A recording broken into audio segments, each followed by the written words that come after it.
Donald Trump a promis de mettre fin à la guerre en Ukraine et à Gaza.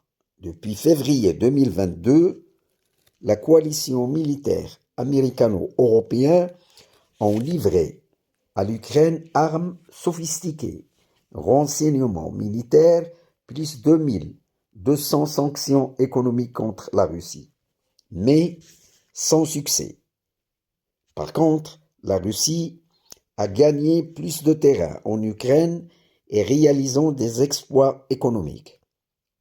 Israël a refusé la paix avec Hamas et opte pour l'extermination du peuple de Gaza.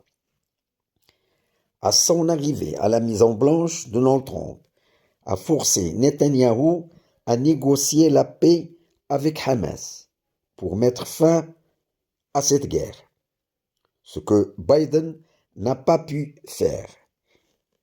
Il a persuadé Zelensky qu'il a perdu la guerre avec la Russie, qui conquérit plus de terres, et le pousse à accepter les conditions russes pour mettre fin à cette guerre.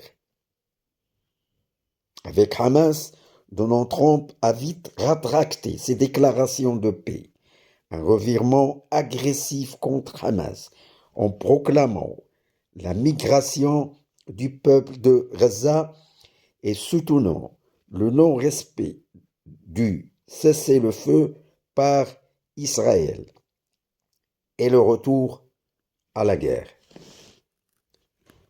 Mais avec la Russie, puissance nucléaire dotée de systèmes d'armes hypersoniques, avec son nouveau sous-marin nucléaire indétectable par ses adversaires, Donald Trump a réitéré ses déclarations et lance la paix de l'Ukraine avec la Russie sous les conditions du président Poutine et sans la présence des Européens.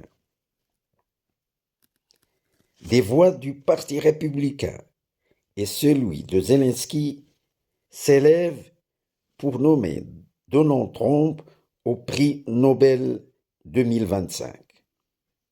Ce prix a été créé en 1901 pour récompenser les hommes enclins au pacifisme et qui auraient engagé leur existence à la promotion de la paix et le droit de l'homme à travers le monde.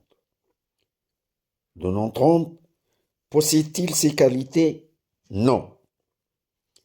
La seule perspective pour obtenir ce prix, c'est d'arriver à mettre fin au conflit israélo-palestinien de 75 ans et la création d'un État palestinien.